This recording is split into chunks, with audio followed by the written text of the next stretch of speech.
ஒன்றும் நான் என்ன இவ்வளவு பேர் காசு கொடுத்தனா, இல்லை போகும்போது குவார்டர் வாங்கி கொடுக்க போறேனா, இல்லை பிரியாணி வாங்கி கொடுக்க போறேனா?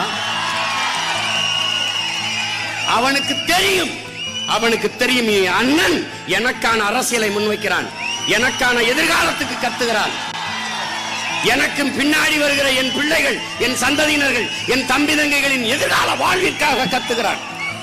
அது தெரியாதா? எத்தனை பேர் என்னை கேட்டுப்பா, கூட்டணிக்கு வந்துரு, இவ்வளவு பெட்டி, இவ்வளவு சீட்டு, இவ்வளவு நோட்டு, அதை அங்கிட்டு போய் நீட்டு, அங்கிட்டு போய் காட்டு. நீ என்ன 4-3 சீட்டை கொடுத்து தம்பி செதறுகாய உடைச்சு ஆளுக்கு ஒரு சில்லு எடுத்து கடிக்கிற பையன்ல தம்பி. மொத்த தேங்காயை என்னது ராஜா, மொத்த தேங்காய் என்னது? இந்த நாடு எனது, இந்த அதிகாரம் எனக்கு கைவரப்பெற்றால் தான் என் கனவை நான் நிறைவேற்ற முடியும்.